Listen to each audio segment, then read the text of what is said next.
Hello everyone, welcome to Pythagoras classes. তোমালোকৰ last classত মই class 11 or first chapter to শেষ কৰিছো হয়নে এতিয়া second chapter to অকমান আমি ডিসকাস কৰিছিলো তাত কেটামান টপিকস আমি কেটামান টাৰ্মস আমি ডিসকাস কৰিছিলো হয়নে কাইনেমেটিক্স ডাইনামিক্স স্ট্যাটিক কি হয় হয় নাই স্ট্যাটিক মানে স্থিৰ অৱস্থা হয়নে কাইনেমেটিক মানে গতিশীলতা আৰু ডাইনামিক্স মানে তোমালোকৰ গতি বিজ্ঞান ৰবা কাইনেমেটিক্স আসলে গতি বিজ্ঞান আৰু ডাইনামিক্স হয় তোমালোকৰ গতিশীলতা ঠিক আছে তো সেই টাৰ্মস খিনি কি বুজায় সেইখিনিও আমি ডিসকাস কৰিছিলো আকৌ মই ৰিপিট কৰিছো যে স্ট্যাটিক টু কি হয় স্ট্যাটিক ৰবা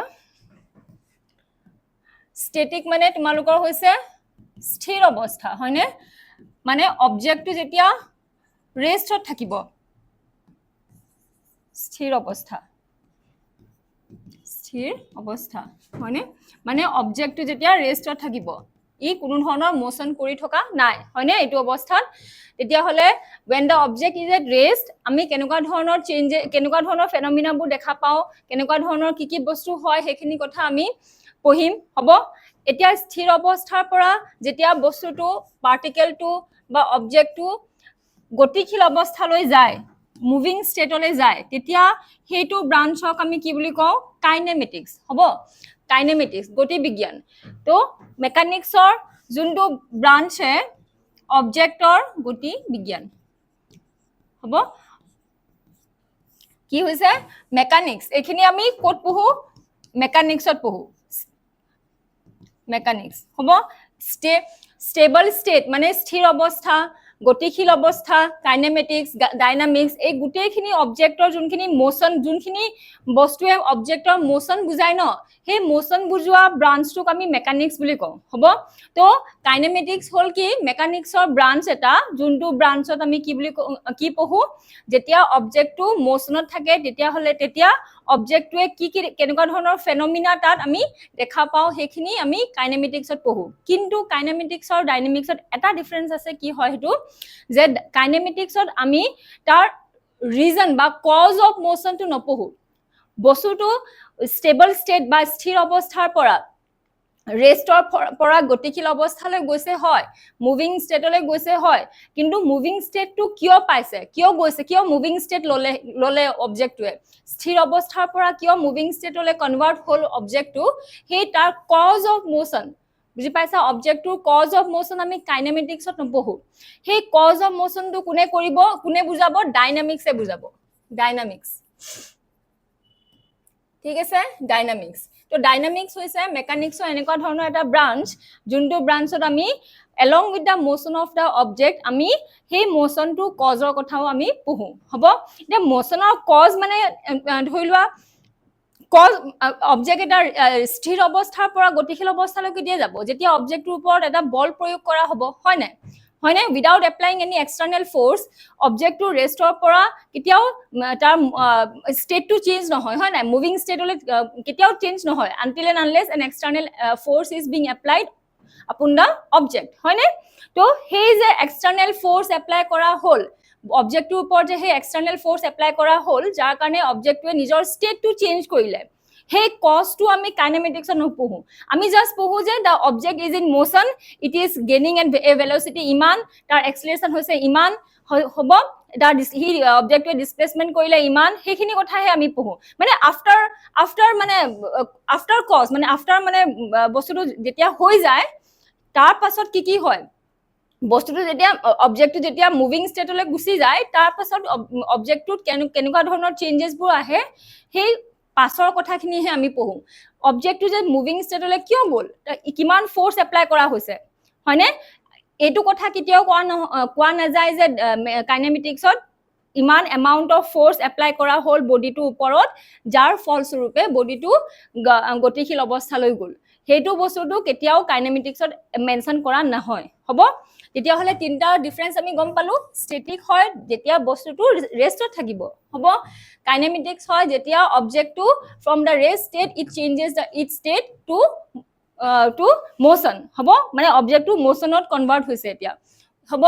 নাও কাইনেমেটিক্সত কিন্তু মোশন কিয় হৈছে হেতু কথা আমি নপঢ়ো ডাইনামিক্সত মোশন কিয় হৈছে কিমান ফোর্স এপ্লাই কৰা হৈছে হয় কিমান ইম্পালস দিয়া হৈছিল বডিটোত বা কিমান ফোর্স দিয়া হৈছে সেইখিনি কথা আমি ডাইনামিক্সত পঢ়ো হ'ব এই তিনটা হল ইয়াৰ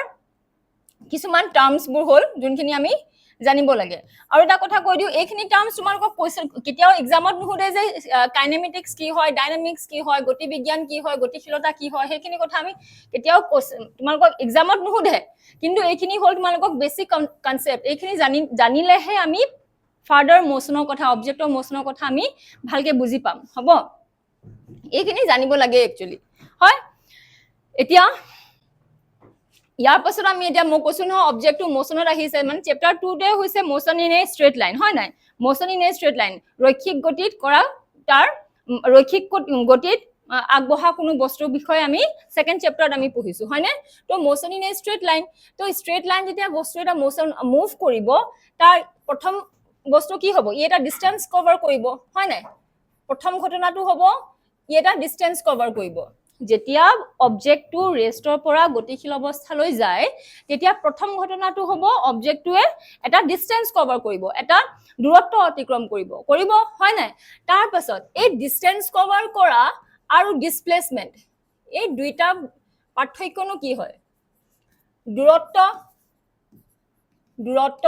আৰু হৰণ হয় what is distance and what is displacement দূৰত্ব আৰু হৰণ কি হয় দূৰত্ব হৈছে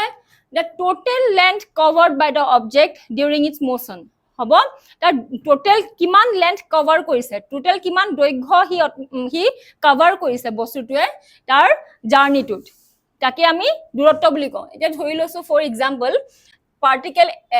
এ পাৰ্টিকেল এটা আছে হ'ব এতিয়া এই পাৰ্টিকেলটোৱে যে সে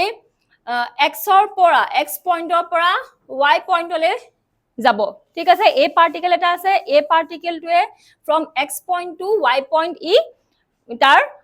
ইনিশিয়াল পইণ্টটো হৈছে এইটো এক্স হৈছে তোমালোকৰ যেনিবা ধৰি লৈছো ইনিশিয়াল পইণ্ট হ'ব আৰু ওয়াই হৈছে যেনিবা ফাইনেল পইণ্ট মানে ইয়াক এক্সৰ পৰা ওয়াই লৈ ই গতি কৰিব লাগে হয় এই পাৰ্টিকেলটোৱে এতিয়া এক্সৰ পৰা ওয়াই লৈ যাওঁতে এই পাৰ্টিকেলটোৱে স্ট্ৰেট ডাইৰেক্ট গুচি যাবও পাৰিব নাই হয় এৰ পৰা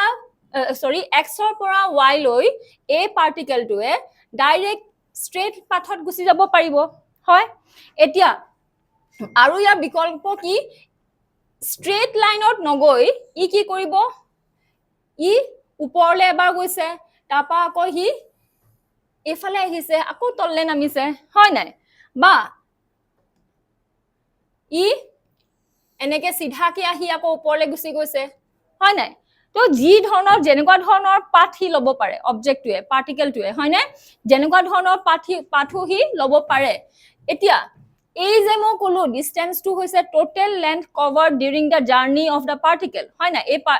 এক্সৰ পৰা ওয়াই লৈ যাওঁতে টোটাল যে কিমান লেন্থ কভাৰ কৰিলে এই পাৰ্টিকেলটোৱে তাকে আমি ডিসটেন্স বুলি কওঁ সেই বুলি কলো নহয় এটা টোটাল লেন্থ কভাৰ্ড বুলি ক'লে আমি কি মেজাৰ কৰিম চাবাচোন এ পৰা এক্সৰ পৰা ওয়াই লৈ যাওঁতে যেনিবা ধৰি লৈছো ইনিশিয়ালি ই ওপৰলৈ গ'ল বুলি কলো নহয় এই ওপৰলৈ যাওঁতে যেনিবা হি কভাৰ কৰিছে 2 মিটাৰ ডিসটেন্স হ'ব 2 মিটাৰ ডিসটেন্স কভাৰ কৰিলে তাৰ পাছত আকৌ ইয়াৰ পৰা যেনিবা ইয়াৰলৈ যাওঁতে হি 5 মিটাৰ ডিসটেন্স কভাৰ কৰিছে হয় আকৌ তললে নামোতে যেনিবা হি 1 মিটাৰ ডিসটেন্স কভাৰ কৰিলে হয় তেতিয়া হলে the total length covered by the object বা by the particle while moving from x point to y will be what will be 2 plus 5 plus 1 that means what it is 8 হয় না বাৰু হয় মুঠ দৈৰ্ঘ্য x ৰ পৰা y লৈ যাওঁতে মুঠ দৈৰ্ঘ্য কিমান হি অতিক্ৰম কৰিলে হেতু হ'ব কি গুটেখিনি আমি যোগ কৰিলে যিমান ওলাব হেতুৱে হ'ব আৰু হেতু হয় কি টোটাল ডিসটেন্স মুঠ দূৰত্ব total distance covered by the object বুজি পাইছা একে ধৰণে তলফালে আমি একে ধৰণে লব পাৰো এইটো যেনিবা ই 5 মিটাৰ ললে হয় নাই x ৰ পৰা ইয়াৰলৈকে আহোতে যেনিবা 5 মিটাৰ ডিসটেন্স কভাৰ কৰিলে 5 মিটাৰ লেন্থ কভাৰ কৰিছে তাৰপা ইয়াৰ পৰা যেনিবা ওপৰলৈ যাওঁতে হি 4 মিটাৰ কৰিছে হয় তেতিয়া হলে কিমান হ'ব 5 plus 4 এটো কিমান হ'ব 9 metre now 9 meter is the total distance covered